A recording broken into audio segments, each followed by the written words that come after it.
ਵਾਹਿਗੁਰੂ ਸਾਹਿਬ ਜੀ।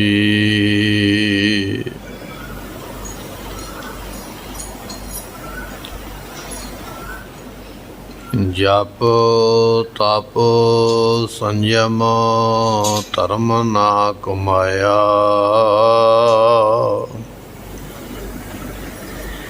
ਸੇਵਾ ਸਾਧਨਾ ਜਾਣਿਆ ਹਰ ਰਾਇਆ।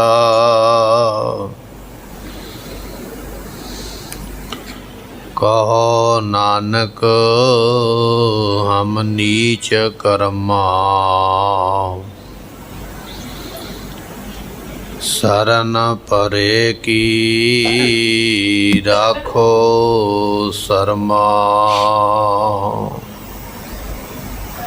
ਕਹੋ ਨਾਨਕ ਹਮ ਨੀਚ ਕਰਮਾ,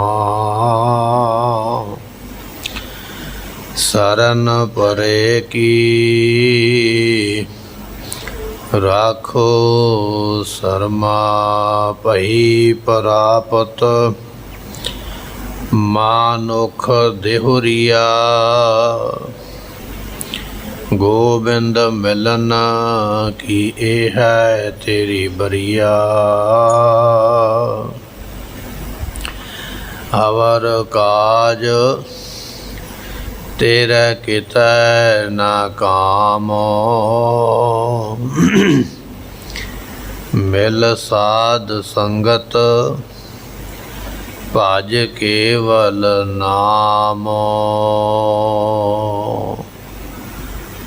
ਹਉ ਆਇਆ ਦੂਰੋਂ ਚੱਲ ਕੇ, ਮੈਂ ਥਕੀ ਤੋ ਸਰਨਾਏ ਜਿਉ। ਮੈਂ ਆਸਾ ਰੱਖੀ ਚਿਤ ਮੈਂ, ਮੇਰਾ ਸਭੋ ਦੁਖ ਗਵਾਏ ਜਿਉ। ਸੁਕਾਉ ਟਲ ਗੁਰ ਸੇਵੀਐ, ਐਨਿਸ ਸਹਿਜ ਸੁਭਾਏ। ਦਰਸ਼ਨ ਪਰਸੈ ਗੁਰੂ ਕੇ, ਜਨਮ ਮਰਨ ਦੁਖ ਜਾਏ। ਹੋਵੈ ਸਿਫਤ ਖਸਮਦੀ, ਨੂਰ ਅਰਸੋਂ ਕੁਰਸੋਂ ਚਟੀਐ। ਤੁਧ ਡਿਠੇ ਸੱਚੇ ਪਾਤਸ਼ਾਹ, ਮਾਲ ਜਨਮ ਜਨਮ ਦੀ ਕੱਟੀਐ। ਤੁਧ ਡਿਠੇ ਸੱਚੇ ਪਾਤਸ਼ਾਹ, ਮਾਲ ਜਨਮ ਜਨਮ ਦੀ ਕੱਟੀਐ। ਸਤਨਾਮ ਸ੍ਰੀ ਵਾਹਿਗੁਰੂ ਸਾਹਿਬ ਜੀਓ। ਸ਼ਲੋਕ। ਨਚ ਰਾਜ ਸੁਖ ਮਿਸ਼ਟੰ, ਨਚ ਭੋਗ ਰਸ ਮਿਸ਼ਟੰ। ਸਚ ਮਿਸ਼ਟੰ ਸੁਖ ਮਾਇਆ, ਮਿਸ਼ਟੰ ਸਾਧ ਸੰਗ ਹਰਿ ਨਾਨਕ ਦਾਸ। ਮਿਸ਼ਟੰ ਪ੍ਰਭ ਦਰਸ਼ਨ, ਲਗੜਾ ਸੋ ਨੇਹੋ ਮਨ ਮੰਜਾਹੋ ਰਤਿਆ। ਵਿਦੜੋ ਸੱਚ ਥੋਕ, ਨਾਨਕ ਮਿਠੜਾ ਸੋ ਧਣੀ। ਨਚ ਰਾਜ ਸੁਖ ਮਿਸ਼ਟੰ, ਨਚ ਭੋਗ ਰਸ ਮਿਸ਼ਟੰ। ਨਚ ਮਿਸ਼ਟੰ ਸੁਖ ਮਾਇਆ। ਵਾਹਿਗੁਰੂ ਜੀ ਕਾ ਖਾਲਸਾ, ਵਾਹਿਗੁਰੂ ਜੀ ਕੀ ਫਤਿਹ। ਸਤਿਗੁਰਾਂ ਦੀ ਸਾਜੀ ਨਵਾਜੀ ਗੁਰੂ ਕੀ ਸੰਗਤ, ਮਹਾਰਾਜ ਸਾਹਿਬ ਜੀਆਂ ਨੇ ਮਹਾਨ ਕਿਰਪਾ ਕਰਕੇ ਅੰਮ੍ਰਿਤ ਵੇਲੇ ਦੇ ਬੜੇ ਸੋਹਣੇ ਸਾਨੂੰ ਸਮੇਂ ਬਖਸ਼ਿਸ਼ ਕੀਤੇ, ਜੋ ਅਸੀਂ ਅੰਮ੍ਰਿਤ ਵੇਲੇ ਗੁਰੂ ਦੀ ਯਾਦ ਵਿੱਚ ਗੁਰੂ ਦੀ ਬਾਣੀ ਦੇ ਨਾਲ ਜੁੜੇ ਹੋਏ ਹਾਂ। ਸੰਸਾਰੀ ਵਿਕਾਰੀ ਲੋਕ ਜਿਹੜੇ ਨੇ ਇਸ ਸਮੇਂ ਸੌਂ ਕੇ ਆਪਣੀ ਉਮਰਾਂ ਕੋਈ ਬਤੀਤ ਕਰਦਾ ਪਿਆ, ਕੋਈ ਸੰਸਾਰ ਦੇ ਧੰਦੇ ਵਿੱਚ ਲੱਗ ਕੇ ਆਪਣੇ ਅੰਮ੍ਰਿਤ ਵੇਲੇ ਨੂੰ ਬਤੀਤ ਕਰਦਾ ਪਿਆ। ਪਰ ਉਹ ਗੁਰਮੁਖ ਨੇ ਜਿਹੜੇ ਇਸ ਵੇਲੇ ਗੁਰੂ ਦੀ ਸ਼ਰਨ ਵਿੱਚ ਆ ਕੇ ਗੁਰੂ ਦੀ ਗੋਦ ਵਿੱਚ ਬੈਠ ਕੇ ਸਤਿਗੁਰਾਂ ਦੀ ਗੁਰਬਾਣੀ ਕੀਰਤਨ ਔਰ ਕਥਾ ਨੂੰ ਸਰਵਣ ਕਰਨ ਵਾਸਤੇ ਗੁਰੂ ਦਰਬਾਰ ਵਿੱਚ ਪ੍ਰਾਪਤ ਹੋਏ। ਸਤਿਗੁਰੂ ਪਾਤਸ਼ਾਹ ਬਖਸ਼ਿਸ਼ ਕਰਦੇ, ਭਾਈ ਪ੍ਰਾਪਤ ਮਾਨੁਖ ਦੇਹੁਰੀਆ। ਇਹ ਜਿਹੜੀ ਦੇਹੁਰੀ ਹੈ ਨਾ, ਸਰੀਰ ਸਾਡਾ, ਇਹ ਸਾਨੂੰ ਪ੍ਰਾਪਤ ਇਸ ਵਾਸਤੇ ਹੋ ਗਿਆ ਹੈ ਕਿਉਂਕਿ ਗੋਬਿੰਦ ਮਿਲਨ ਕੀ ਇਹ ਹੈ ਤੇਰੀ ਬਰੀਆ। ਅਕਾਲ ਪੁਰਖ ਜੋ ਪਰਮੇਸ਼ਰ ਹੈ, ਇਹ ਇੱਕ ਵਾਰੀ ਮਿਲ ਗਈ ਹੈ ਸਾਨੂੰ, ਇੱਕ ਮੌਕਾ ਮਿਲ ਗਿਆ ਜ਼ਿੰਦਗੀ ਦੇ ਵਿੱਚ। ਜੇ ਇਸ ਮੌਕੇ ਦਾ ਲਾਭ ਉਠਾਇਆ ਤੇ ਪਰਮਾਤਮਾ ਦੀ ਪ੍ਰਾਪਤੀ ਨੂੰ ਪਹੁੰਚਾਂਗੇ, ਤੇ ਨਹੀਂ ਤੇ ਫਿਰ ਸੰਸਾਰ ਵਿੱਚ ਰਹਿ ਜਾਵਾਂਗੇ। ਸਤਿਗੁਰੂ ਪਾਤਸ਼ਾਹ ਕਹਿਣ ਲੱਗੇ, ਇਹ ਤੇਰਾ ਅਵਸਰ, ਇਹ ਤੇਰੀ ਵਾਰ, ਇਹ ਵਾਰੀ, ਇਹ ਅਵਸਰ ਵਾਰ-ਵਾਰ ਨਹੀਂ ਪ੍ਰਾਪਤ ਹੋਣਾ। ਵੱਡੇ ਭਾਗ ਨੇ ਸੰਗਤ ਵਿੱਚ ਬੈਠੇ ਆ। ਇਸ ਵੇਲੇ ਅੰਮ੍ਰਿਤ ਸ਼ਬਦ ਦੀ ਵਿਚਾਰ ਆਪਾਂ ਸਰਵਣ ਕਰਦੇ ਹਾਂ।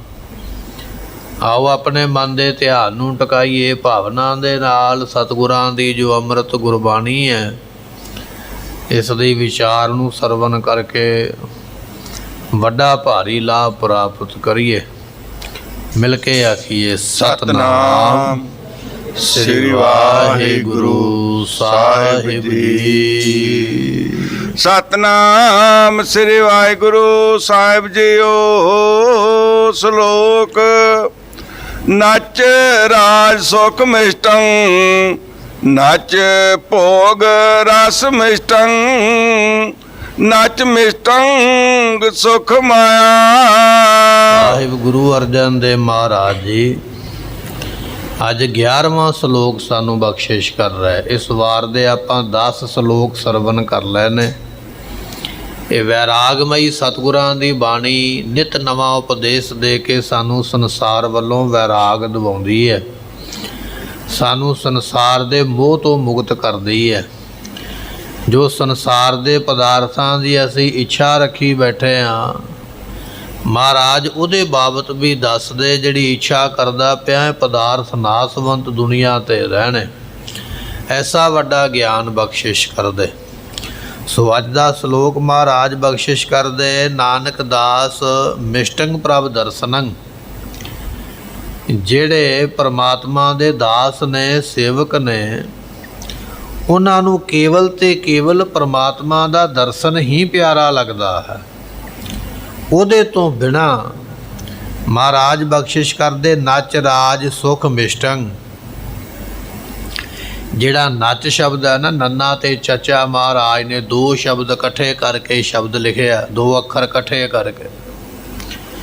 ਚਚੇ ਤੋਂ ਭਾਵ ਲੈ ਲੈਣਾ ਪੁਨਾ, ਜਾਂ ਆਪਾਂ ਕਹਿ ਲਈਏ ਫਿਰ। ਮਹਾਰਾਜ ਕਹਿਣ ਲੱਗੇ, ਪਰਮਾਤਮਾ ਦੇ ਦਰਸ਼ਨ ਤੋਂ ਬਿਨਾ, ਪਰਮਾਤਮਾ ਦੇ ਦਰਸ਼ਨ ਤੋਂ ਇਲਾਵਾ ਗੁਰਮੁਖਾ, ਫਿਰ ਭਾਵੇਂ ਤੇਰੇ ਕੋਲ ਰਾਜ ਵੀ ਹੋਵੇ ਨਾ, ਰਾਜ ਭਾਗ ਦਾ ਮਾਲਕ ਹੋਵੇ, ਰਾਜ ਭਾਗ ਦਾ ਵੀ ਸੁਖ ਤੈਨੂੰ ਪ੍ਰਾਪਤ ਨਹੀਂ ਹੈ। ਰਾਜ ਭਾਗ ਦਾ ਸੁਖ ਮਿਸ਼ਟੰਗ ਮਿੱਠਾ ਨਹੀਂ ਹੈ। ਇਹ ਸਾਡੇ ਮਨ ਵਿੱਚ ਵਿਚਾਰ ਹੈ ਵੀ ਰਾਜ ਭਾਗ ਮਿਲੇਗਾ ਤੇ ਮੈਂ ਸੁਖੀ ਹੋ ਜਾਵਾਂਗਾ। ਮਹਾਰਾਜ ਕਹਿਣ ਲੱਗੇ, ਨਹੀਂ, ਰਾਜ ਦਾ ਵੀ ਸੁਖ ਨਹੀਂ ਹੈ। ਭਗਤਾਂ ਨੇ ਬਚਨ ਕੀਤਾ, ਰਾਜ ਨਾ ਚਾਹੋ। ਮਹਾਰਾਜ ਵੇਖੋ ਕਿਤੇ ਰਾਜ ਨਾ ਦੇ ਦਿਓ, ਰਾਜ ਵਿੱਚ ਪੈ ਕੇ ਮੈਂ ਤੁਹਾਨੂੰ ਭੁੱਲ ਨਾ ਜਾਵਾਂ ਤੁਹਾਡੇ ਨਾਮ ਨੂੰ। ਇਹ ਰਾਜ ਵਿੱਚ ਪੈਣਾ ਵੀ ਇੱਕ ਕੜੀ ਦੇ ਵਿੱਚ ਆਉਣਾ ਹੈ, ਇੱਕ ਗੇੜੇ ਦੇ ਵਿੱਚ ਆਉਣਾ ਹੈ। ਧੰਨ ਗੁਰੂ ਗੋਬਿੰਦ ਸਿੰਘ ਮਹਾਰਾਜ ਦੀ ਗੋਦੀ ਦੇ ਵਿੱਚ ਲੇਟੇ ਹੋਏ ਨਾ ਭਾਈ ਮਹਾਂ ਸਿੰਘ, ਤੇ ਸਤਿਗੁਰੂ ਕਹਿਣ ਲੱਗੇ, ਭਾਈ ਮਹਾਂ ਸਿੰਘ ਜੇ ਬਚਨ ਕਰੇ ਤੇ ਤੈਨੂੰ ਰਾਜਾ ਬਣਾ ਦਈਏ, ਹਿੰਦੁਸਤਾਨ ਦਾ ਰਾਜ ਤੇਰੀ ਝੋਲੀ ਪਾ ਦਈਏ। ਹੋਰ ਵੀ ਮਹਾਰਾਜ ਨੇ ਕਈ ਪਦਾਰਥ ਬਖਸ਼ਿਸ਼ ਕਰਨ ਦਾ ਬਚਨ ਕੀਤਾ, ਤੇ ਭਾਈ ਮਹਾਂ ਸਿੰਘ ਗਿਆਨੀ ਨੇ ਨਾ, ਸੂਝਵਾਨ ਨੇ, ਗੁਰੂ ਦੀ ਬਾਣੀ ਪੜ੍ਹਨ ਵਾਲੇ, ਸਮਝ ਰੱਖਣ ਵਾਲੇ, ਹੱਥ ਜੋੜ ਕੇ ਆਖਿਆ, ਮਹਾਰਾਜ ਮੈਂ ਤੇ ਗੇੜ ਵਿੱਚ ਪੈ ਜਾਵਾਂਗਾ। ਆਪ ਜੀ ਰਾਜਾ ਬਣਾਓਗੇ, ਮੈਂ ਰਾਜੇ ਬਣ ਕੇ ਕਈ ਫੈਸਲੇ ਕਰਾਂਗਾ, ਕਈਆਂ ਦੇ ਹੱਕ ਵਿੱਚ ਹੋਣਗੇ, ਕਈਆਂ ਦੇ ਉਲਟ ਹੋਣਗੇ, ਕੋਈ ਮੈਨੂੰ ਵੱਧ ਸੀਸਾਂ ਦੇਵੇਗਾ। ਤੇ ਮਹਾਰਾਜ ਉਹਦਾ ਲੇਖਾ ਤੇ ਫਿਰ ਮੈਨੂੰ ਦੇਣਾ ਪੈਣਾ। ਮੈਂ ਤੇ 84 ਦੇ ਗੇੜ ਵਿੱਚ ਪਵਾਂਗਾ, ਜਨਮਾਂ ਵਿੱਚ ਪੈ ਜਾਵਾਂਗਾ। ਮਹਾਰਾਜ ਰਾਜ ਨਹੀਂ ਜੇ ਚਾਹੀਦਾ। ਸਤਿਗੁਰਾਂ ਨੇ ਹੋਰ ਵੀ ਪਦਾਰਥ ਬਖਸ਼ਿਸ਼ ਕਰਨ ਦਾ ਬਚਨ ਕੀਤਾ। ਕਹਿਣ ਲੱਗਾ ਨਹੀਂ ਮਹਾਰਾਜ, ਦੁਨਿਆਵੀ ਪਦਾਰਥ ਚਾਹੀਦਾ ਹੀ ਕੋਈ ਨਹੀਂ ਹੈ, ਇਹ ਤੇ ਬੰਨਣ ਵਾਲਾ ਹੈ। ਤੇ ਸਤਿਗੁਰੂ ਕਹਿਣ ਲੱਗੇ ਚੱਲ ਆਪਣੀ ਮਰਜ਼ੀ ਨਾਲ ਦੱਸ ਤੈਨੂੰ ਕੀ ਚਾਹੀਦਾ। ਤੇ ਹੱਥ ਜੋੜ ਕੇ ਬਚਨ ਕੀਤਾ, ਟੁੱਟੀ ਗੰਢ ਨਹਾਰ ਗੋਪਾਲ ਸਰਬ ਜੀਆਂ ਆਪੇ ਸਤਿਗੁਰੂ ਟੁੱਟੀ ਗੰਢ ਲਓ। ਬਸ ਮੇਰੀ ਇਹ ਫਰਿਆਦ ਹੈ, ਤੁਹਾਡਾ ਬਚਨ ਇਹ ਹੈ ਨਾ ਵੀ ਨਾਨਕ ਨਾਮ ਚੜ੍ਹਦੀ ਕਲਾ ਤੇਰੇ ਭਾਣੇ, ਸਰਬੱਤ ਮੈਂ ਉਹ ਸਰਬੱਤ ਦਾ ਭਲਾ ਕਰਨਾ ਚਾਹੁੰਦਾ। ਬਸ ਆਹ ਬਚਨ ਆਪ ਜੀ ਮੇਰਾ ਮੰਨੋ, ਟੁੱਟੀ ਆਪ ਜੀ ਗੰਢ ਲਓ, ਮੈਨੂੰ ਪਦਾਰਥ ਨਹੀਂ ਜੇ ਕੋਈ ਚਾਹੀਦਾ। ਇਹ ਹੈ ਗਿਆਨੀ ਪੁਰਸ਼ਾਂ ਦੀ ਬਾਤ, ਜਿਨ੍ਹਾਂ ਨੂੰ ਗਿਆਨ ਹੈ, ਜਿਨ੍ਹਾਂ ਨੂੰ ਸਮਝ ਹੈ। ਸਤਿਗੁਰੂ ਬਖਸ਼ਿਸ਼ ਕਰਦੇ ਕਹਿਣ ਲੱਗੇ ਰਾਜ ਨਾ ਚਾਹੋ। ਜਿਹੜੇ ਗਿਆਨੀ ਪੁਰਸ਼ ਨੇ ਉਹ ਕਹਿਣ ਲੱਗੇ ਰਾਜ ਨਹੀਂ ਚਾਹੀਦਾ, ਰਾਜ 84 ਦੇ ਗੇੜੇ ਵਿੱਚ ਲੈ ਆਉਂਦਾ ਹੈ। ਕਈ ਤਰ੍ਹਾਂ ਦੇ ਪਾਪ ਤੇ ਪੁੰਨ ਹੁੰਦੇ ਨੇ ਸੰਸਾਰ ਵਿੱਚ ਆ ਕੇ। ਗੁਰੂ ਅਰਜਨ ਦੇਵ ਪਾਤਸ਼ਾਹ ਕਹਿਣ ਲੱਗੇ ਨੱਚ ਰਾਜ ਸੁਖ ਮਿਸ਼ਟੰਗ। ਜਿਸ ਰਾਜ ਦੇ ਸੁਖ ਨੂੰ ਤੂੰ ਮਿੱਠਾ ਮੰਨਦਾ, ਚੰਗਾ ਮੰਨਦਾ, ਸੋਹਣਾ ਮੰਨਦਾ ਜਾਂ ਸੁਖਦਾਇਕ ਮੰਨਦਾ ਹੈ, ਅਸਲ ਵਿੱਚ ਹਕੀਕਤ ਇਹ ਹੈ ਰਾਜ ਦਾ ਸੁਖ ਵੀ ਸੁਖਦਾਈ ਨਹੀਂ ਹੈ। ਉਹਦੇ ਵਿੱਚ ਵੀ ਕਈ ਤਰ੍ਹਾਂ ਦੀਆਂ ਵਿਪਤਾ, ਕਈ ਤਰ੍ਹਾਂ ਦੇ ਸੰਕਟ, ਕਈ ਤਰ੍ਹਾਂ ਦੇ ਦੁੱਖ।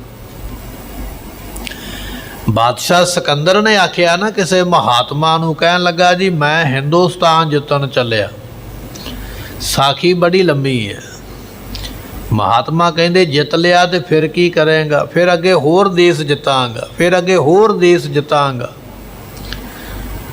ਮਹਾਤਮਾ ਕਹਿਣ ਲੱਗੇ ਦੇਸ਼ ਤੇ ਬੜੇ ਨੇ, ਤੂੰ ਦੱਸ ਵੀ ਕਰੇਗਾ ਕੀ? ਕਹਿਣ ਲੱਗਾ ਫਿਰ ਸਾਰੀ ਦੁਨੀਆ ਜਿੱਤ ਕੇ, ਜਿਵੇਂ ਤੁਸੀਂ ਆਰਾਮ ਦੇ ਨਾਲ ਇੱਥੇ ਪੈ ਕੇ ਆਰਾਮ ਕਰਦੇ ਪਏ ਹੋ, ਚਿੰਤਾ ਤੋਂ ਬੇਫਿਕਰ ਹੋ ਕੇ, ਮੈਂ ਵੀ ਤੁਹਾਡੇ ਵਾਂਗ ਫਿਰ ਬੇਫਿਕਰ ਹੋ ਕੇ ਆਰਾਮ ਕਰਾਂਗਾ। ਮਹਾਤਮਾ ਕਹਿਣ ਲੱਗੇ ਫਿਰ ਨਹੀਂ ਹੋਣਾ। ਇੱਕ ਘਰ ਦੀ ਜ਼ਿੰਮੇਵਾਰੀ ਚੱਕ ਲਈਏ ਤੇ ਉਹ ਨਹੀਂ ਬੰਦਾ ਬੇਫਿਕਰ ਹੁੰਦਾ, ਤਾਂ ਪੂਰੀ ਦੁਨੀਆ ਦੀ ਜ਼ਿੰਮੇਵਾਰੀ ਚੁੱਕ ਕੇ ਆਖਦਾ ਮੈਂ ਬੇਫਿਕਰ ਹੋ ਕੇ ਸੌਂ ਜਾਵਾਂਗਾ। ਕਿਵੇਂ ਸੌਵੇਂਗਾ? ਜੇ ਸੌਣਾ ਚਾਹਣਾ ਤੇ ਆ ਜਿਹੜਾ ਐਡਾ ਵੱਡਾ ਲਸ਼ਕਰ ਫੌਜ ਲੈ ਕੇ ਜਾ ਰਿਹਾ, ਛੱਡ ਰਾਜ ਭਾਗ ਤੇ ਛੱਡ ਫੌਜਾਂ ਨੂੰ, ਬਣ ਜਾ ਮੇਰੇ ਵਰਗਾ ਫਕੀਰ ਤੇ ਮੇਰੇ ਕੋਲ ਬੈਠ ਜਾ। ਇਹ ਸੁੱਖ ਤੇ ਇੱਥੇ ਬੈਠਿਆਂ ਹੀ ਹੋਣਾ, ਰਾਜ ਦੇ ਵਿੱਚੋਂ ਦੁਨੀਆ ਜਿੱਤ ਕੇ ਨਹੀਂ ਉਹ ਸੁੱਖ ਮਿਲਣਾ। ਮਹਾਰਾਜ ਕਹਿਣ ਲੱਗੇ ਦੁਨੀਆ ਦੇ ਲੋਕ ਸੋਚਦੇ ਰਾਜ ਮਿਲੇਗਾ, ਸੁੱਖ ਪਾਵਾਂਗੇ, ਉਹ ਸੁੱਖ ਬੜੇ ਚੰਗੇ ਹੋਣਗੇ, ਬੜੇ ਪਿਆਰੇ ਹੋਣਗੇ, ਪਰ ਇਹ ਤੇਰੇ ਮਨ ਦਾ ਭਰਮ ਹੈ। ਰਾਜਿਆਂ ਨੂੰ ਰਾਤ ਨੂੰ ਵੀ ਚੈਨ ਨਹੀਂ ਹੈ, ਰਾਤ ਨੂੰ ਵੀ ਬੈਠ ਨਹੀਂ ਸਕਦੇ, ਰਾਤ ਨੂੰ ਵੀ ਸੌ ਨਹੀਂ ਸਕਦੇ। ਕਦੇ ਇੱਧਰੋਂ ਫਰਮਾਨ ਆ ਗਿਆ, ਕਦੇ ਉੱਧਰ ਫਰਮਾਨ ਭੇਜਣਾ ਹੈ। ਦਿਨੇ ਰਾਤ ਹਕੂਮਤੀ ਗੱਲਾਂ, ਦਿਨੇ ਰਾਤ ਫੈਸਲੇ। ਐਡੇ ਵੱਡੇ ਦੇਸ਼ ਨੂੰ ਸਾਂਭਣਾ ਕੋਈ ਸੌਖੀ ਗੱਲ ਨਹੀਂ ਹੈ। ਤੈਨੂੰ ਵੇਖਣ ਨੂੰ ਲੱਗਦਾ ਰਾਜਾ ਬੜਾ ਸੁਖੀ ਹੈ, ਪਰ ਰਾਜੇ ਜਿੰਨੀ ਬਿਪਤਾ ਦੇ ਕਿਸੇ ਨੂੰ ਨਹੀਂ। ਜੇ ਸਿਕਦਾਰਾ ਪਵੈ ਜਜੀਰੀ ਤਾਂ ਚਾਕਰ ਹੱਥੋਂ ਮਰਨਾ। ਆਪਾਂ ਇੱਕ ਆਮ ਬੰਦੇ ਆ ਨਾ, ਆਪਾਂ ਜਿੱਥੇ ਮਰਜ਼ੀ ਰਾਤ ਨੂੰ ਵੀ ਉੱਠ ਕੇ ਤੁਰ ਪਈਏ ਤੇ ਜਾ ਸਕਦੇ ਹਾਂ। ਰਾਜਾ ਰਾਤ ਨੂੰ ਉੱਠ ਕੇ ਇਕੱਲਾ ਵੀ ਨਹੀਂ ਕਿਤੇ ਜਾ ਸਕਦਾ, ਉਹਨੂੰ ਡਰ ਹੈ ਵੀ ਮੈਨੂੰ ਕੋਈ ਮਾਰ ਹੀ ਨਾ ਜਾਵੇ। ਰਾਜੇ ਦੇ ਵੈਰੀ ਬਹੁਤੇ ਨੇ, ਨਾ ਰਾਤ ਜਾ ਸਕਦਾ ਨਾ ਦਿਨੇ ਜਾ ਸਕਦਾ, ਤੇ ਨਾ ਰਾਜੇ ਦੇ ਸਾਕ ਸੰਬੰਧੀ ਇਕੱਲੇ ਬਾਹਰ ਨਿਕਲ ਸਕਦੇ। ਵੇਖਣ ਨੂੰ ਤੇ ਰਾਜ ਦਾ ਸੁੱਖ ਲੱਗਦਾ ਪਿਆ, ਪਰ ਹੈ ਨਾਲ ਬਿਪਤਾ। ਮਹਾਰਾਜ ਕਹਿਣ ਲੱਗੇ ਤੂੰ ਸੋਚਦਾ ਵੀ ਇਹ ਰਾਜ ਸੁੱਖ ਦਿੰਦਾ ਪਿਆ, ਸੁੱਖ ਨਹੀਂ, ਇਹ ਰਾਜ ਵੀ ਦੁੱਖ ਰੂਪ ਹੈ। ਇਸ ਗੱਲ ਨੂੰ ਜਾਣ ਲੈਣਾ ਕਰ। ਨੱਚ ਭੋਗ ਰਸ ਮਿਸ਼ਟੰ। ਸਤਿਗੁਰੂ ਪਾਤਸ਼ਾਹ ਕਹਿਣ ਲੱਗੇ ਜਿਹੜੇ ਭੋਗ ਨੇ ਨਾ ਪਦਾਰਥ, ਉਹਨਾਂ ਦਾ ਰਸ ਤੋਂ ਲੈਣਾ, ਤੇ ਰਸ ਲੈ ਕੇ ਤੂੰ ਆਖੇਂਗਾ ਵੀ ਇਹ ਪਦਾਰਥ ਬੜੇ ਮਿੱਠੇ ਨੇ, ਬੜੇ ਚੰਗੇ ਨੇ। ਕਈਆਂ ਬੰਦਿਆਂ ਦੇ ਮਨ ਵਿੱਚ ਸਾਰੀ ਉਮਰ ਖਾਣ ਦੀ ਖਾਹਿਸ਼ ਹੁੰਦੀ ਹੈ ਵੀ ਸਾਰੀ ਉਮਰ ਖਾਈ ਜਾਵਾਂ ਨਵੇਂ ਨਵੇਂ ਪਦਾਰਥ, ਮਹਿੰਗੇ ਪਹਿੰਗੇ ਪਦਾਰਥ, ਦੇਸ਼ ਵਿੱਚ ਜਾ ਕੇ ਵਿਦੇਸ਼ ਵਿੱਚ ਜਾ ਕੇ। ਮਹਾਰਾਜ ਕਹਿਣ ਲੱਗੇ ਸਵਾਦੀ ਜੀਭ ਨਾ ਰੱਜੀਆਂ ਕਰ ਭੋਗ ਬਲਾਸੇ। ਜ਼ੁਬਾਨ ਨੇ ਪਤਾ ਨਹੀਂ ਕਿੰਨਾ ਕੁ ਕੁਝ ਹੁਣ ਤੱਕ ਖਾ ਲਿਆ ਤੇ ਕਿੰਨਾ ਕੁ ਕੁਝ ਅੱਗੇ ਖਾਣਾ ਹੈ, ਪਰ ਕਦੇ ਜ਼ੁਬਾਨ ਰੱਜਦੀ ਨਹੀਂ ਹੈ, ਮੂੰਹ ਵਿੱਚ ਪਾਣੀ ਆਉਂਦਾ ਹੀ ਆਉਂਦਾ। ਇਹ ਜਿਹੜੇ ਦੁਨੀਆ ਦੇ ਪਦਾਰਥ ਮਿੱਠੇ ਤੇ ਰਸਦਾਇਕ ਮੰਨਦਾ ਪਿਆ, ਪਿਆਰੇ ਮੰਨਦਾ ਪਿਆ, ਇਹ ਪਦਾਰਥ ਮਿੱਠੇ ਰਸਦਾਇਕ ਨਹੀਂ, ਅਸਲ ਵਿੱਚ ਇਹ ਤੇਰੇ ਗਲ ਵਿੱਚ ਵਿਪਤਾ ਪੈਣ ਵਾਲੀ ਹੈ।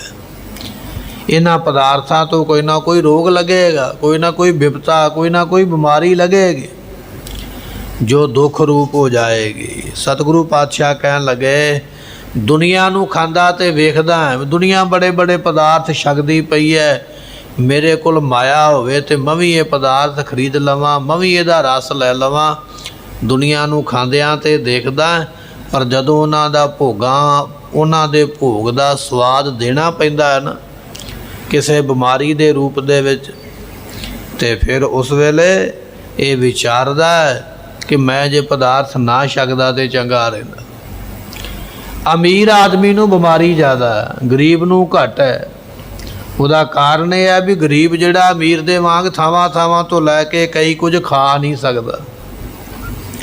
ਹਲਕਾ ਸੁੱਕਾ ਮਿੱਸਾ ਭੋਜਨ ਖਾਏਗਾ, ਮਿਹਨਤ ਮਸ਼ੱਕਤ ਕਰੇਗਾ, ਸਰੀਰ ਤੰਦਰੁਸਤ ਹੈ। ਅਮੀਰ ਆਦਮੀ ਮਹਿੰਗੀ ਵਸਤੂ ਲੈ ਕੇ ਖਾਏਗਾ, ਕਾਰਜ ਕਰਨਾ ਕੋਈ ਨਹੀਂ ਹੈ, ਉਹ ਖਾਧਾ ਹੋਇਆ ਪਦਾਰਥ ਬਿਮਾਰੀ ਦਾ ਰੂਪ ਬਣਾ ਗਿਆ ਤੇ ਛੋਟੀ ਉਮਰ ਦੇ ਵਿੱਚ ਕਈ ਬਿਮਾਰੀਆਂ ਸਹੇੜ ਲਈਆਂ। ਮਹਾਰਾਜ ਕਹਿਣ ਲੱਗੇ, ਤੇਰੇ ਮਨ ਵਿੱਚ ਇਹ ਹੈ ਵੀ ਜੇ ਭੋਗ ਦਾ ਮੈਂ ਰਸ ਲਵਾਂ, ਪਦਾਰਥਾਂ ਦਾ ਸਵਾਦ ਲਵਾਂ, ਉਹ ਬੜਾ ਹੀ ਚੰਗਾ ਹੋਵੇਗਾ, ਬੜਾ ਮਿੱਠਾ ਹੋਵੇਗਾ, ਪਰ ਤੇਰੇ ਮਨ ਦਾ ਭਰਮ ਹੈ। ਇਹ ਜਿਨ੍ਹਾਂ ਨੇ ਭੋਗਾਂ ਦੇ ਪਦਾਰਥਾਂ ਦੇ ਰਸ ਸਵਾਦ ਲਏ ਨੇ ਉਹਨਾਂ ਨੂੰ ਦੁੱਖ ਹੀ ਹੈ, ਉਹਨਾਂ ਨੂੰ ਕੋਈ ਨਾ ਕੋਈ ਬਿਪਤਾ ਹੀ ਹੈ। ਇਹ ਆਪਣੇ ਮਨ ਦਾ ਭਰਮ ਕੱਢਣਾ ਕਰ। ਨਚ ਮਿਸ਼ਟੰ ਸੁਖ ਮਾਇਆ। ਦੇ ਲੋਕ ਸੋਚਦੇ ਨੇ ਵੀ ਮਾਇਆ ਦਾ ਸੁਖ ਬੜਾ ਮਿੱਠਾ ਹੈ, ਮਾਇਆ ਦਾ ਸੁਖ ਬੜਾ ਪਿਆਰਾ, ਮੇਰੇ ਕੋਲ ਬਹੁਤੀ ਹੋਵੇ ਤੇ ਮੈਂ ਬੜੇ ਸੁਖ ਲਵਾਂ। ਤੇ ਗੁਰੂ ਪਾਤਸ਼ਾਹ ਕਹਿਣ ਲੱਗੇ, ਜਿਸ ਗ੍ਰਹਿ ਥੋੜੀ ਤਿਸ ਗ੍ਰਹਿ ਚਿੰਤਾ, ਜਿਸ ਗ੍ਰਹਿ ਬਹੁਤੀ ਤਿਸ ਗ੍ਰਹਿ ਚਿੰਤਾ, ਜਿਸ ਗ੍ਰਹਿ ਥੋੜੀ ਸੋ ਫਿਰੈ ਪਰਮੰਤਾ। ਬਾਣੀ ਦਾ ਬਚਨ ਹੈ ਨਾ। ਜਿਹਦੇ ਕੋਲ ਮਾਇਆ ਥੋੜੀ ਹੈ ਉਹਨੂੰ ਵੀ ਚਿੰਤਾ ਵੀ ਕਿੱਥੋਂ ਆਵੇਗੀ, ਕਿਵੇਂ ਕਮਾਵਾਂ, ਕਿਵੇਂ ਲੈ ਕੇ ਆਵਾਂ। ਤੇ ਜਿਹਦੇ ਕੋਲ ਬਹੁਤੀ ਹੈ ਉਹਨੂੰ ਵੀ ਮੁਸੀਬਤ ਹੈ, ਉਹਨੂੰ ਸਾਂਭਾਂ ਕਿਵੇਂ, ਦੁਨੀਆ ਤੋਂ ਬਚਾਂ ਕਿਵੇਂ, ਕੋਈ ਮੈਨੂੰ ਕਤਲ ਹੀ ਨਾ ਕਰ ਦੇਵੇ, ਕੋਈ ਮੈਨੂੰ ਮਾਰ ਹੀ ਨਾ ਦੇਵੇ। ਸਤਿਗੁਰੂ ਪਾਤਸ਼ਾਹ ਕਹਿਣ ਲੱਗੇ, ਤੂੰ ਦੁਨੀਆ ਦੇ ਵਿੱਚ ਮਾਇਆ ਦੇ ਸੁੱਖ ਬਹੁਤਾ ਚੰਗਾ ਸਮਝੀ ਬੈਠਾ, ਅਸਲ ਵਿੱਚ ਮਾਇਆ ਦੁੱਖ ਰੂਪ ਹੈ। ਇਹ ਤੇਰੀ ਜਾਨ ਦਾ ਖਾਜਾ ਬਣ ਸਕਦੀ ਹੈ, ਤੇਰੀ ਜਾਨ ਨੂੰ ਗਵਾ ਸਕਦੀ ਹੈ। ਨਹੀਂ ਹੈ ਸੁੱਖ ਇਹਨਾਂ ਪਦਾਰਥਾਂ ਦਾ। ਕਿਉਂ ਸੁੱਖ ਨਹੀਂ ਹੈ? ਇਹ ਅਸਲ ਵਿੱਚ ਅੰਤ ਵੇਲੇ ਦੁੱਖ ਰੂਪ ਹੋ ਜਾਂਦੇ, ਵਿਪਤਾ ਰੂਪ ਹੋ ਜਾਂਦੇ ਹਨ। ਮਿਸ਼ਟੰ ਸਾਧ ਸੰਗ ਹਰ ਨਾਨਕ ਦਾਸ ਮਿਸ਼ਟੰ ਪ੍ਰਭ ਦਰਸ਼ਨ। ਸਤਿਗੁਰੂ ਨੂੰ ਪੁੱਛਿਆ, ਮਹਾਰਾਜ ਤੁਸੀਂ ਆਖਦੇ ਹੋ ਵੀ ਰਾਜ ਦਾ ਸੁੱਖ ਵੀ ਚੰਗਾ ਨਹੀਂ ਹੈ, ਪਿਆਰਾ ਨਹੀਂ ਹੈ, ਪਦਾਰਥਾਂ ਦਾ ਰਸ ਲੈਣਾ ਉਹ ਵੀ ਚੰਗਾ ਨਹੀਂ ਹੈ, ਮਾਇਆ ਦਾ ਸੁੱਖ ਵੀ ਚੰਗਾ ਨਹੀਂ, ਫਿਰ ਆਪ ਜੀ ਦੱਸੋ ਨਾ ਵੀ ਸੁੱਖ ਕਿਹੜਾ ਚੰਗਾ, ਕਿਹੜੀ ਚੰਗੀ ਪਿਆਰੀ ਵਸਤੂ ਹੈ ਜਿਹੜੀ ਮੰਨਣੀ ਚਾਹੀਦੀ ਹੈ। ਤੇ ਸਤਿਗੁਰੂ ਪਾਤਸ਼ਾਹ ਕਹਿਣ ਲੱਗੇ, ਮਿਸ਼ਟੰ ਸਾਧ ਸੰਗ ਹਰ ਨਾਨਕ। ਜੇ ਸੰਗਤ ਵਿੱਚ ਆ ਕੇ ਬੈਠੇ ਹੋ ਨਾ, ਸਭ ਤੋਂ ਪਿਆਰੀ ਇਹੋ ਹੀ ਥਾਂ ਹੈ, ਸਭ ਤੋਂ ਮਿੱਠੀ ਇਹੋ ਹੀ ਜਗ੍ਹਾ ਹੈ।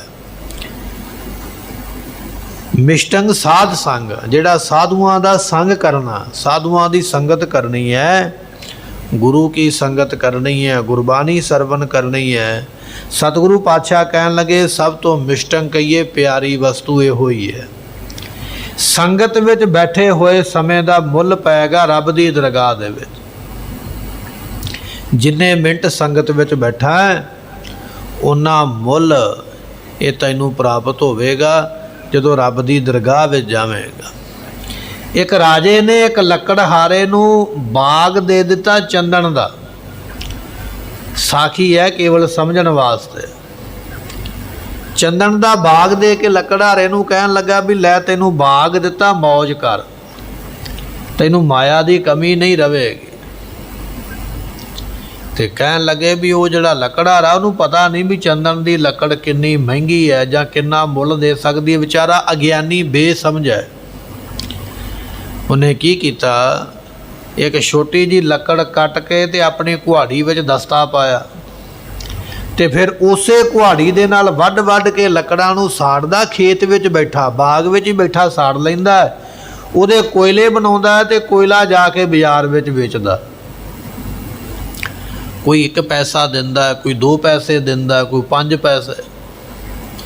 ਉਹਦੇ ਨਾਲ ਆਪਣੇ ਘਰ ਦਾ ਸੌਦਾ ਪਤਾ ਲਿਆਉਂਦਾ ਤੇ ਪ੍ਰਸ਼ਾਦਾ ਪਾਣੀ ਛਕ ਕੇ ਗੁਜ਼ਾਰਾ ਕਰਦਾ।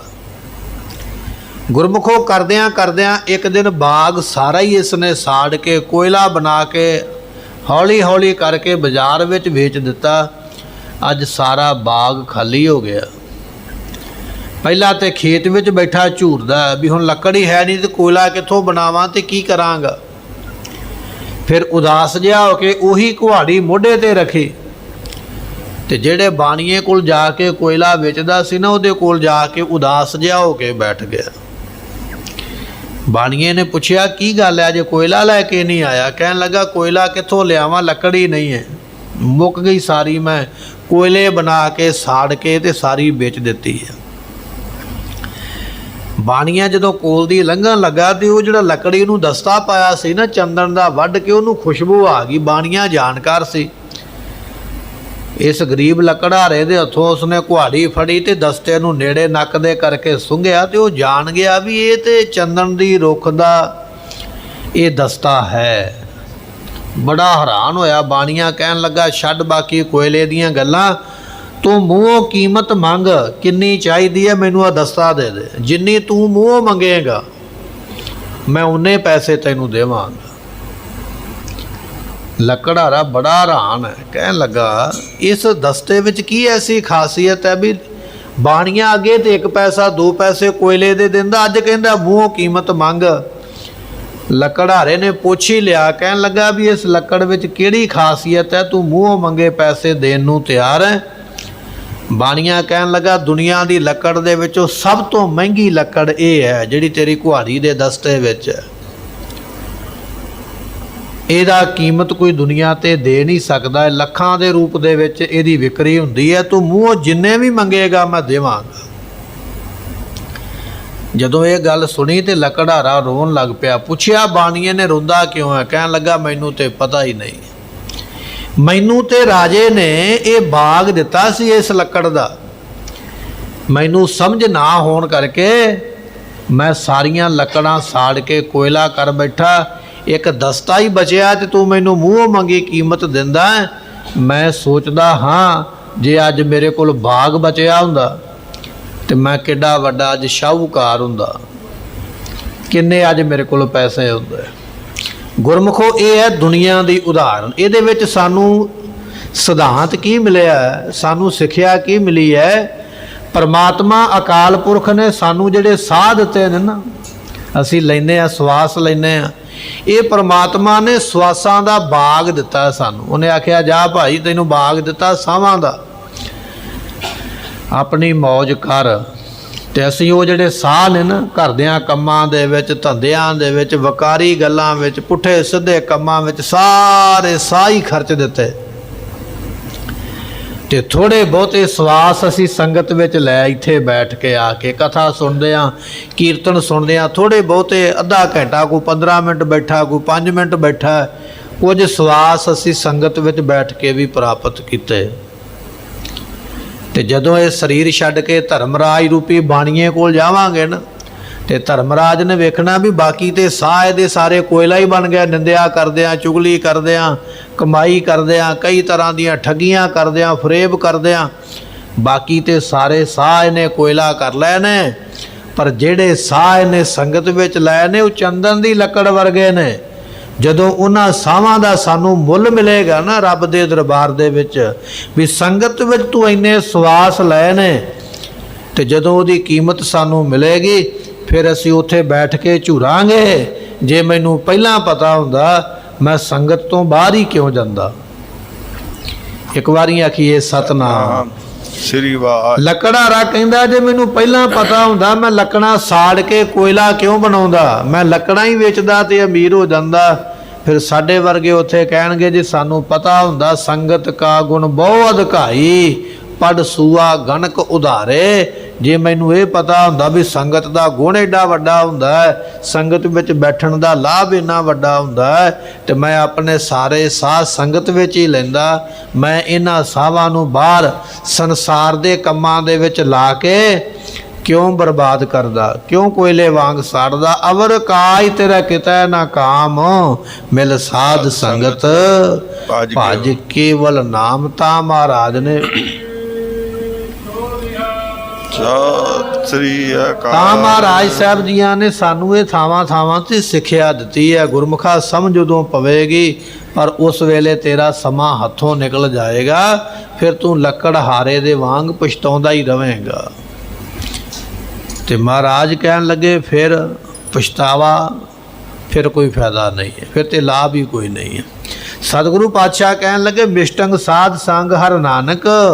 ਜਿਸ ਸੰਗਤ ਵਿੱਚ ਆ ਕੇ ਬੈਠਾ ਹੈ, ਇਹ ਸੰਗਤ ਸਭ ਤੋਂ ਮਿੱਠੀ ਹੈ, ਸਭ ਤੋਂ ਪਿਆਰੀ ਹੈ, ਸਭ ਤੋਂ ਚੰਗੀ ਹੈ। ਇਹਦੇ ਵਿੱਚ ਬੈਠਣ ਦਾ ਹੀ ਲਾਭ ਹੈ। ਇਹਦੇ ਤੋਂ ਬਿਨਾਂ ਰਾਜ ਮਿਲ ਜਾਵੇ, ਇਹਦੇ ਤੋਂ ਬਿਨਾਂ ਪਦਾਰਥਾਂ ਦਾ ਸਵਾਦ ਮਿਲ ਜਾਵੇ, ਇਹਦੇ ਤੋਂ ਬਿਨਾਂ ਮਾਇਆ ਦੇ ਬਹੁਤੇ ਸੁੱਖ ਮਿਲ ਜਾਣ, ਕਹਿਣ ਲੱਗੇ ਨਹੀਂ, ਸੰਗਤ ਦੇ ਬਰਾਬਰ ਕੁਝ ਨਹੀਂ ਹੈ। ਸਭ ਥੱਲੇ ਨੇ, ਸਭ ਨੀਵੇਂ ਨੇ, ਸੰਗਤ ਹੀ ਸਭ ਤੋਂ ਉੱਚੀ ਹੈ, ਵੱਡੀ ਹੈ। ਐਸਾ ਸੁੱਖ ਕਿਤੇੋਂ ਮਿਲਦਾ ਨਹੀਂ ਹੈ। ਨਾਨਕ ਦਾਸ ਮਿਸ਼ਟੰ ਪ੍ਰਭ ਦਰਸ਼ਨੰ। ਸਤਿਗੁਰੂ ਕਹਿਣ ਲੱਗੇ ਮਿਸ਼ਟੰਗ ਸਾਧ ਸੰਗ ਹਰ ਨਾਨਕ।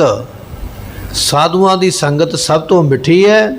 ਅਗਲਾ ਬਚਨ ਕਰਦੇ ਦਾਸ ਮਿਸ਼ਟੰਗ ਪ੍ਰਭ ਦਰਸ਼ਨੰ। ਜਿਹੜੇ ਪ੍ਰਮਾਤਮਾ ਦੇ ਦਾਸ ਨੇ, ਉਹਨਾਂ ਨੂੰ ਪ੍ਰਮਾਤਮਾ ਦਾ ਦਰਸ਼ਨ ਮਿੱਠਾ ਲੱਗਦਾ, ਉਹਨਾਂ ਨੂੰ ਪ੍ਰਮਾਤਮਾ ਦਾ ਦਰਸ਼ਨ ਚੰਗਾ ਲੱਗਦਾ, ਪਿਆਰਾ ਲੱਗਦਾ, ਜਿਹੜੇ ਉਹਦੇ ਨਾਲ ਜੁੜੇ ਹੋਏ ਹਨ। ਲੱਗਣਾ ਸੋਨੇ ਹੋ ਮਨ ਮੰਜਾਹੋ ਰਤਿਆ। ਉਹ ਨਾਮ ਪ੍ਰੇਮ ਦਾ। ਕਹਿਣ ਲੱਗੇ ਗੁਰਮੁਖੋ, ਜਿਨ੍ਹਾਂ ਦੇ ਮਨ ਦੇ ਵਿੱਚ ਪ੍ਰਮਾਤਮਾ ਦਾ ਨੇਹੋ ਲੱਗਾ ਹੋਇਆ, ਪ੍ਰਮਾਤਮਾ ਦਾ ਪਿਆਰ ਲੱਗਾ ਹੋਇਆ, ਮਨ ਮਜਾਹੂ ਰਤਿਆ, ਉਹਨਾਂ ਦਾ ਮਨ ਪ੍ਰਮਾਤਮਾ ਦੇ ਨਾਮ ਦੇ ਵਿੱਚ ਤਦਾਕਾਰ ਹੋਇਆ ਪਿਆ, ਲਿਵ ਲੀਨ ਹੋਇਆ ਪਿਆ। ਉਹਨਾਂ ਦਾ ਮਨ ਡੁੱਬਿਆ ਪਿਆ ਪ੍ਰਮਾਤਮਾ ਦੇ ਨਾਮ ਦੇ ਵਿੱਚ। ਕਿਹਨਾਂ ਦਾ ਮਨ ਡੁੱਬਿਆ? ਜਿਨ੍ਹਾਂ ਨੂੰ ਪ੍ਰਮਾਤਮਾ ਦਾ ਪ੍ਰੇਮ ਲੱਗਾ ਹੈ। ਜਿਨ੍ਹਾਂ ਨੂੰ ਪ੍ਰੇਮ ਹੀ ਨਹੀਂ ਲੱਗਾ, ਉਹਨਾਂ ਦਾ ਮਨ ਨਹੀਂ ਡੁੱਬਿਆ। ਉਹਨਾਂ ਦਾ ਮਨ ਸੰਸਾਰ ਦੇ ਕੰਮਾਂ ਵਿੱਚ ਡੁੱਬਿਆ ਹੋਇਆ, ਸੰਸਾਰ ਦੇ ਪਦਾਰਥਾਂ ਵਿੱਚ। ਪਰ ਦੂਸਰੇ ਪਾਸੇ ਗੁਰਮੁਖ ਉਹ ਨੇ ਜਿਨ੍ਹਾਂ ਦਾ ਮਨ ਸੰਗਤ ਵਿੱਚ ਜਾਂ ਨਾਮ ਦੇ ਵਿੱਚ ਡੁੱਬਿਆ ਭਿੱਜਿਆ ਹੋਇਆ। ਲਗੜਾ ਸੋ ਨੇਹੋ, ਜਿਨ੍ਹਾਂ ਨੂੰ ਪ੍ਰਮਾਤਮਾ ਦੇ ਨਾਮ ਦਾ ਨੇਹੋ ਲੱਗਾ ਹੈ। ਮਨ ਮੰਜਾਹੂ ਰਤਿਆ, ਉਹਨਾਂ ਦਾ ਮਨ ਰਤਿਆ ਕਹੀਏ ਰੰਗਿਆ ਗਿਆ ਹੈ, ਤਦਾਕਾਰ ਹੋ ਗਿਆ ਉਹਦੇ ਨਾਮ ਦੇ ਵਿੱਚ, ਸਦਾ ਵਾਸਤੇ ਉਹਦੇ ਨਾਮ ਦੇ ਵਿੱਚ ਭਿੱਜੇ ਰਹਿੰਦੇ ਹਨ। ਵਿਦੜੋ ਸਤ ਥੋਕ ਨਾਨਕ ਮਿਠੜਾ ਸੋ ਧਣੀ। ਉਹ ਜਿਹੜਾ ਧਨੀ ਮਾਲਕ ਹੈ ਨਾ ਪਰਮਾਤਮਾ, ਭਾਈ ਗੁਰਮੁਖਾ, ਉਹਦਾ ਨਾਮ ਬੜਾ ਮਿੱਠਾ ਹੈ। ਆਪਾਂ ਤੇ ਜਪਦੇ ਨਹੀਂ ਨਾ, ਕਮਾਈ ਨਹੀਂ ਕਰਦੇ। ਨਾਮ ਜਿਨ੍ਹਾਂ ਨੇ ਜਪਿਆ, ਫਰੀਦਾ ਸ਼ੱਕਰ ਖੰਡ ਨਿਵਾਤ ਗੁੜ, ਮਾਖਿਓ ਮਾਝਾ ਦੁੱਧ, ਸਭੇ ਵਸਤੂ ਮਿੱਠੀਆਂ, ਰੱਬ ਨਾ ਪੂਜਨ ਤੁਧ। ਜਿਨ੍ਹਾਂ ਨੇ ਜਪਿਆ ਸਮਝ ਉਹਨਾਂ ਨੂੰ ਪਈ ਹੈ। ਉਹਨਾਂ ਨੇ ਆਖਿਆ ਵੀ ਦੁਨੀਆ ਦੇ ਪਦਾਰਥ ਭਾਵੇਂ ਕਿੰਨੇ ਵੀ ਮਿੱਠੇ ਹੋਣ, ਇਹ ਸਾਰੇ ਦੁੱਖ ਰੂਪ ਨੇ। ਪਰਮਾਤਮਾ ਦਾ ਨਾਮ ਐਸਾ ਮਿੱਠਾ ਹੈ ਜਿਹੜਾ ਸੁੱਖ ਹੀ ਦਿੰਦਾ ਹੈ। ਸਤਿਗੁਰੂ ਕਹਿਣ ਲੱਗੇ ਨਾਨਕ ਮਿੱਠੜਾ ਸੋ ਧਨੀ। ਉਹ ਜਿਹੜਾ ਧਨੀ ਮਾਲਕ ਪਰਮਾਤਮਾ ਇੰਨਾ ਮਿੱਠਾ, ਇੰਨਾ ਪਿਆਰਾ ਹੈ। ਸੱਚ ਥੋਕ, ਉਹਦੇ ਨਾਮ ਰੂਪੀ ਪਦਾਰਥ ਵਿੱਚ ਵਿਦੜੋ ਕਹੀਏ ਮੇਰਾ ਮਨ ਮਿਲਿਆ ਹੋਇਆ, ਨਾਮ ਰੂਪੀ ਪਦਾਰਥ ਵਿੱਚ। ਮਿਲ ਮੇਰੇ ਗੋਬਿੰਦ ਆਪਣਾ ਨਾਮ ਦੇਹੋ, ਨਾਮ ਬਿਨਾ ਤ੍ਰਿਗ ਅਸਨੇਹੋ। ਸਤਿਗੁਰੂ ਇਹ ਬਚਨ ਬਖਸ਼ਿਸ਼ ਕਰਦੇ, ਕਹਿਣ ਲੱਗੇ ਜਿਨ੍ਹਾਂ ਨੂੰ ਉਹ ਧਨੀ ਪ੍ਰਮਾਤਮਾ ਦਾ ਨਾਮ ਮਿੱਠਾ ਲੱਗਾ, ਉਹ ਨਾਮ ਰੂਪੀ ਵਪਾਰ ਕਰਦੇ, ਨਾਮ ਰੂਪੀ ਸੌਦਾ ਕਰਦੇ। ਹਰ ਕੇ ਨਾਮ ਕੇ ਵਿਆਪਾਰੀ, ਹੀਰਾ ਹਾ ਚੜਿਆ ਨਿਰਮੋਲਕ, ਛੂਟ ਗਈ ਸੰਸਾਰੀ। ਜਿਨ੍ਹਾਂ ਨੂੰ ਨਾਮ ਦਾ ਸੌਦਾ ਕਰਨ ਦੀ ਜਾਚ ਆ ਗਈ ਹੈ, ਉਹਨਾਂ ਦਾ ਸੰਸਾਰ ਛੁੱਟ ਜਾਂਦਾ ਹੈ, ਕਿਉਂਕਿ ਉਹ ਨਿਰੰਕਾਰ ਦੇ ਨਾਲ ਜੁੜ ਜਾਂਦੇ, ਪਰਮਾਤਮਾ ਨਾਲ ਜੁੜ ਜਾਂਦੇ। ਇਸ ਤਰ੍ਹਾਂ ਉਹਨਾਂ ਦਾ ਮਨ ਨਾਮ ਰੂਪੀ ਸੌਦੇ ਵਿੱਚ ਤਦਾਕਾਰ ਹੋ ਗਿਆ ਹੈ। ਪੌੜੀ ਹਰ ਬਿਨ ਕਛੂ ਨਾ ਲਾਗੇ, ਭਗਤਨ ਕੋ ਮਿੱਠਾ। ਗੁਰੂ ਬਖਸ਼ਿਸ਼ ਕਰਦੇ, ਕਹਿਣ ਲੱਗੇ ਜਿਹੜੇ ਰੱਬ ਦੇ ਭਗਤ ਨੇ ਨਾ, ਨਾਮ ਜਪਣ ਵਾਲੇ, ਉਹਨਾਂ ਨੂੰ ਪਰਮਾਤਮਾ ਦੇ ਨਾਮ ਤੋਂ ਬਿਨਾ ਹੋਰ ਕੋਈ ਚੀਜ਼ ਮਿੱਠੀ ਲੱਗਦੀ ਨਹੀਂ ਹੈ। ਮਿੱਠੀ ਤੋਂ ਭਾਵ ਕਿ ਚੰਗੀ ਕੋਈ ਨਹੀਂ ਲੱਗਦੀ ਹੈ, ਪਰ ਉਹਨਾਂ ਨੂੰ ਨਹੀਂ ਲੱਗਦੀ ਜਿਹੜੇ ਰੱਬ ਦੇ ਭਗਤ ਨੇ। ਜਿਹੜੇ ਸਾਡੇ ਵਰਗੇ ਸੰਸਾਰੀ ਲੋਕ ਨੇ ਨਾ, ਸਾਨੂੰ ਤੇ ਕਹਿ ਕਹਿ ਕੇ ਕਹਿਣਾ ਪੈਂਦਾ ਵੀ ਆ ਭਾਈ ਨਾਮ ਜਪੀਏ, ਆ ਭਾਈ ਬਾਣੀ ਪੜ੍ਹੀਏ, ਤੇ ਅਸੀਂ ਲੋਕ ਲੱਜਾ ਰੱਖਣ ਵਾਸਤੇ ਥੋੜ੍ਹਾ ਬਹੁਤਾ ਕਿਤੇ ਆ ਕੇ ਹਾਜ਼ਰੀ ਭਰ ਲੈਂਦਾ। ਨਹੀਂ ਤੇ ਸਾਨੂੰ ਦੁਨੀਆ ਦੇ ਵਿਹਾਰ, ਦੁਨੀਆ ਦੇ ਕੰਮ ਹੀ ਚੰਗੇ ਲੱਗਦੇ। ਪਰ ਜਿਹੜੇ ਰੱਬ ਦੇ ਭਗਤ ਨੇ, ਭਗਤਨ ਕੋ ਮਿੱਠਾ, ਭਗਤਾਂ ਨੂੰ ਜੇ ਕੋਈ ਮਿੱਠੀ ਵਸਤੂ ਲੱਗਦੀ ਹੈ, ਪਰਮਾਤਮਾ ਦੇ ਨਾਮ ਤੋਂ ਬਿਨਾ ਕੁਝ ਮਿੱਠਾ ਨਹੀਂ ਲੱਗਦਾ। ਜੇ ਲੱਗਦਾ ਹੈ ਤੇ ਪਰਮਾਤਮਾ ਦਾ ਨਾਮ ਮਿੱਠਾ ਲੱਗਦਾ ਹੈ। ਹਰ ਬਿਨ ਕਛੂ ਨਾ ਲਾਗਈ, ਪਰਮਾਤਮਾ ਦੇ ਨਾਮ ਤੋਂ ਬਿਨਾ ਕੁਝ ਨਹੀਂ ਲੱਗਦਾ। ਭਗਤਨ ਕੋ ਮਿੱਠਾ, ਉਹਦੇ ਭਗਤਾਂ ਨੂੰ ਕੋਈ ਚੰਗੀ ਚੀਜ਼ ਨਹੀਂ ਲੱਗਦੀ ਹੈ। ਆਨ ਸਵਾਲ ਸਭ ਫੀਕਿਆ ਘਰ ਨਿਰਨੌ ਡੀਠਾ। ਜਿਹੜੇ ਭਗਤ ਨੇ ਉਹਨਾਂ ਨੇ ਨਿਰਣਾ ਕਰ ਲਿਆ। ਨਿਰਣਾ ਕਹੀਏ ਵੀ ਨਿਚੋੜ ਕੱਢ ਲਿਆ, ਪ੍ਰੈਕਟੀਕਲ ਕਰਕੇ ਆਪਣੇ ਜੀਵਨ ਦਾ ਇਸ ਗੱਲ ਦਾ ਨਿਚੋੜ ਕੱਢਿਆ, ਅਰਕ ਕੱਢਿਆ, ਤੇ ਸਾਨੂੰ ਸਮਝਾਇਆ ਵੀ ਭਾਈ ਅਸੀਂ ਇਸ ਗੱਲ ਦਾ ਪੂਰਾ ਤਜਰਬਾ ਕਰ ਲਿਆ, ਜਾਂ ਕਹਿ ਲਈਏ ਪੂਰਾ ਕੋਰਸ ਕਰ ਲਿਆ। ਅਸੀਂ ਇਸ ਮੰਜ਼ਿਲ ਤੇ ਪਹੁੰਚ ਗਏ ਹਾਂ, ਸਾਨੂੰ ਇਹ ਸਮਝ ਪੈ ਗਈ ਹੈ ਪਰਮਾਤਮਾ ਦੇ ਨਾਮ ਵਰਗਾ ਕੁਝ ਨਹੀਂ। ਨਿਰਣਾ ਕਰਕੇ ਤੈਨੂੰ ਦੱਸਦੇ ਪਏ। ਸੁਣੀ ਸੁਣਾਈ ਕਈ ਕਹਾਈ ਗੱਲ ਨਹੀਂ ਵੀ ਕਿਸੇ ਨੇ ਕਿਹਾ ਤੇ ਅਸੀਂ ਕਹਿ ਦਿੱਤਾ, ਨਹੀਂ, ਆਪਣੀ ਜ਼ਿੰਦਗੀ ਦਾ ਪੂਰਾ ਨਿਰਣਾ ਕੀਤਾ, ਵਿੱਚ ਜਾ ਕੇ ਪੂਰਾ ਤਜਰਬਾ ਕੀਤਾ। ਕਰ ਨਿਰਣਾਉ ਡੀਠਾ, ਨਿਰਣਾ ਕਰਕੇ ਤਜਰਬਾ ਕਰਕੇ ਉਹਨਾਂ ਨੇ ਆਖਿਆ ਆਨ ਸਵਾਦ ਸਭ ਫੀਕਿਆ। ਪਰਮਾਤਮਾ ਦੇ ਨਾਮ ਤੋਂ ਬਿਨਾ ਬਾਕੀ ਸਾਰੇ ਸਵਾਦ ਫਿੱਕੇ ਨੇ। ਨਾ ਪਾਉਣ ਵਾਲੇ ਕੱਪੜੇ, ਨਾ ਖਾਣ ਵਾਲੇ ਪਦਾਰਥ, ਨਾ ਭੋਗਣ ਵਾਲੇ ਭੋਗ ਤੈਨੂੰ ਜਿਹੜੇ ਚੰਗੇ ਲੱਗਦੇ ਪਏ। ਖਾਂਦਿਆਂ ਖਾਂਦਿਆਂ ਮੋਹ ਇਕੱਠਾ ਪੈ ਨੰਦਿਆਂ ਸਭ ਅੰਗ, ਨਾਨਕ ਧ੍ਰਿਗ ਤਿਨਾ ਕਾ ਜੀਵਿਆ ਜਿਨ ਸੱਚ ਨਾ ਲੱਗੋ ਰੰਗ। ਇਹ ਉਹਨਾਂ ਮਹਾਂਪੁਰਖਾਂ ਦੇ ਗੁਰਮੁਖਾਂ ਦੇ ਬਚਨ ਨੇ। ਉਹਨਾਂ ਨੇ ਨਿਰਣਾ ਕਰਕੇ ਸਮਝਾਇਆ ਹੈ ਕਿ ਪਰਮਾਤਮਾ ਦੇ ਨਾਮ ਤੋਂ ਬਿਨਾਂ ਹੋਰ ਕੋਈ ਚੀਜ਼ ਜਿਹੜੀ ਹੈ ਉਹ ਸਾਥ ਨਿਭਣ ਵਾਲੀ ਨਹੀਂ ਹੈ। ਅਗਿਆਨ ਭਰਮ ਦੁੱਖ ਕਟਿਆ ਗੁਰ ਭੈ ਬਸੀਠਾ। ਦੇਖੋ, ਬਸੀਠਾ ਨਾਮ ਹੈ ਵਕਾਲਤ ਕਰਨ ਵਾਲੇ ਦਾ, ਵਿਚੋਲਗੀ ਕਰਨ ਵਾਲੇ ਦਾ, ਵਕੀਲ ਦਾ। ਜਿਸ ਵੇਲੇ ਗੁਰੂ ਵਕੀਲ ਬਣ ਜਾਂਦਾ ਨਾ, ਵਿਚੋਲਾ ਬਣ ਜਾਂਦਾ, ਵਿੱਚ ਵਕਾਲਤ ਕਰਦਾ ਆ ਕੇ, ਤੇ ਸਤਿਗੁਰੂ ਪਾਤਸ਼ਾਹ ਕਹਿਣ ਲੱਗੇ ਫਿਰ ਗੁਰੂ ਕੱਟ ਦਿੰਦਾ ਅਗਿਆਨ ਨੂੰ, ਗੁਰੂ ਕੱਟ ਦਿੰਦਾ ਭਰਮ ਨੂੰ, ਗੁਰੂ ਕੱਟ ਦਿੰਦਾ ਦੁੱਖ ਨੂੰ। ਜਿਵੇਂ ਸਾਡੇ 'ਤੇ ਕੋਈ ਮੁਸੀਬਤ ਪੈ ਜਾਵੇ, ਕੋਈ ਗੁਨਾਹ ਹੋ ਜਾਵੇ, ਤੇ ਅਸੀਂ ਵਕੀਲ ਕਰ ਲੈਂਦੇ ਹਾਂ ਸੰਸਾਰ ਦੀ ਅਦਾਲਤ ਵਾਸਤੇ। ਉਹ ਵਕੀਲ ਫਿਰ ਇਹੋ ਜਿਹੀਆਂ ਦਲੀਲਾਂ ਦਿੰਦਾ ਵੀ ਸਾਨੂੰ ਕਿਸੇ ਬਿਪਤਾ ਵਿੱਚ ਪੈਣ ਤੋਂ, ਜੇਲ੍ਹ ਹੋਣ ਤੋਂ ਉਹ ਕੱਢ ਲੈਂਦਾ, ਜ਼ਮਾਨਤ ਕਰਵਾ ਦਿੰਦਾ, ਜਾਂ ਪੱਕੇ ਤੌਰ 'ਤੇ ਰਿਹਾ ਕਰਵਾ ਦਿੰਦਾ। ਗੁਰੂ ਵੀ ਭਾਈ ਇਹੋ ਜਿਹਾ ਵਕੀਲ ਹੈ। ਜਦੋਂ ਗੁਰੂ ਨੂੰ ਵਿੱਚ ਵਿਚੋਲਾ ਪਾ ਲਵਾਂਗੇ, ਸਤਿਗੁਰੂ ਫਿਰ ਕੱਟ ਦੇਣਗੇ ਅਗਿਆਨਤਾ ਦਾ ਹਨੇਰਾ। ਗਿਆਨ ਅੰਜਨ ਗੁਰ ਦੀਆ, ਅਗਿਆਨ ਅੰਧੇਰ ਵਿਨਾਸ਼। ਗੁਰੂ ਵਿਚੋਲਾ ਪੈ ਕੇ ਅਗਿਆਨਤਾ ਦਾ ਦੁੱਖ ਕੱਟ ਦੇਵੇਗਾ। ਗੁਰੂ ਵਿੱਚ ਵਿਚੋਲੇ ਬਣ ਕੇ ਭਰਮ ਨੂੰ ਕੱਟ ਦੇਣਗੇ। ਜਿਹੜਾ ਇਹ ਭਰਮ ਪਿਆ ਹੋਇਆ ਸਾਡੇ ਮਨ ਵਿੱਚ ਭੁਲੇਖਾ, ਗੁਰੂ ਵਕੀਲ ਬਣ ਕੇ ਭੁਲੇਖਾ ਵੀ ਕੱਟ ਦਿੰਦਾ ਹੈ। ਜਿਹੜੇ ਦੁੱਖ ਪਏ ਹੋਏ ਨੇ ਨਾ, ਸਰਬ ਰੋਗ ਕਾ ਔਖਦ ਨਾਮ ਕਲਿਆਣ ਰੂਪ ਮੰਗਲ ਗੁਣ ਗਾਮ। ਸਤਿਗੁਰੂ ਜੀ ਉਹਨਾਂ ਦੁੱਖਾਂ ਦਾ ਦਾਰੂ ਕਰਨਾ ਵੀ ਜਾਣਦੇ। ਐਸੇ ਵਕੀਲ ਨੇ ਤੇਰੀ ਸਾਰੇ ਪਾਸਿਓਂ ਹਿਫਾਜ਼ਤ ਕਰਦੇ ਹਨ। ਚਰਨ ਕਮਲ ਮਨ ਬੇਦਿਆ ਜੋ ਰੰਗ ਮਜੀਠਾ। ਕਹਿਣ ਲੱਗੇ ਉਹਨਾਂ ਗੁਰਮੁਖਾਂ ਦਾ ਮਨ ਚਰਨਾਂ ਕਮਲਾਂ ਦੇ ਨਾਲ ਇਹੋ ਜਿਹਾ ਬੇਧਿਆ ਕਹੀਏ ਵੀ ਵਿੰਨਿਆ ਗਿਆ ਹੈ, ਜਿਵੇਂ ਕੱਪੜੇ ਨੂੰ ਮਜੀਠ ਦਾ ਰੰਗ ਚੜ੍ਹ ਜਾਵੇ। ਮਜੀਠ ਦਾ ਰੰਗ ਪੱਕਾ ਰੰਗ ਹੁੰਦਾ। ਕੱਪੜੇ ਨੂੰ ਜੇ ਮਜੀਠੀ ਰੰਗ ਚੜ੍ਹ ਜਾਵੇ, ਕੱਪੜਾ ਭਾਵੇਂ ਪਾੜ ਜਾਵੇ ਪਰ ਰੰਗ ਨਹੀਂ ਜੇ ਕਦੇ ਉਤਰਿਆ, ਉਹਨੂੰ ਕਿਹਾ ਜਾਂਦਾ ਮਜੀਠੀ ਰੰਗ। ਸਤਿਗੁਰੂ ਪਾਤਸ਼ਾਹ ਕਹਿਣ ਲੱਗੇ ਚਰਨ ਕਮਲ ਮਨ ਵਿਦਿਆ। ਜਿਨ੍ਹਾਂ ਗੁਰਮੁਖਾਂ ਦੇ ਮਨ ਨੂੰ ਪ੍ਰਮਾਤਮਾ ਦਾ ਨਾਮ ਦਾ ਰੰਗ ਚੜ੍ਹਿਆ ਨਾ, ਉਹ ਰੰਗ ਇਸ ਤਰ੍ਹਾਂ ਦਾ ਚੜ੍ਹਿਆ ਜੋ ਰੰਗ ਮਜੀਠਾ, ਜਿਵੇਂ ਮਜੀਠੀ ਰੰਗ ਕੱਪੜੇ ਨੂੰ ਚੜ੍ਹਦਾ, ਗੁਰਮੁਖਾਂ ਦੇ ਮਨ ਰੂਪੀ ਕੱਪੜੇ ਨੂੰ ਪ੍ਰੇਮ ਦਾ ਰੰਗ ਚੜ੍ਹ ਗਿਆ ਹੈ। ਤੇ ਜਿਨ੍ਹਾਂ ਦੇ ਪ੍ਰੇਮ ਦਾ ਰੰਗ ਚੜ੍ਹਿਆ ਨਾ ਗੁਰਮੁਖੋ, ਉਹਨਾਂ ਦਾ ਤਨ ਰੂਪੀ ਕੱਪੜਾ ਭਾਵੇਂ ਪਾੜ ਵੀ ਜਾਵੇ। ਭਾਈ ਮਤੀ ਦਾਸ ਦਾ ਸਰੀਰ ਚੀਰਿਆ ਗਿਆ ਨਾ, ਸਰੀਰ ਰੂਪੀ ਕੱਪੜਾ ਪਾਟਿਆ, ਭਾਈ ਮਣੀ ਸਿੰਘ ਜੀਆਂ ਦੇ ਬੰਦ-ਬੰਦ ਕੱਟੇ ਗਏ, ਸਰੀਰ ਰੂਪੀ ਕਪੜਾ ਵੱਢਿਆ ਗਿਆ, ਟੁਕਿਆ ਗਿਆ। ਪਰ ਕਹਿਣ ਲੱਗੇ ਜਿਹੜਾ ਅੰਦਰ ਮਨ ਦੇ ਵਿੱਚ ਰੰਗ ਲੱਗਾ ਸੀ ਨਾ ਪ੍ਰਮਾਤਮਾ ਦੇ ਨਾਮ ਦਾ, ਉਹ ਰੰਗ ਨਹੀਂ ਜੇ ਉਤਰਿਆ, ਉਹ ਪ੍ਰੇਮ ਨਹੀਂ ਖਤਮ ਹੋਇਆ।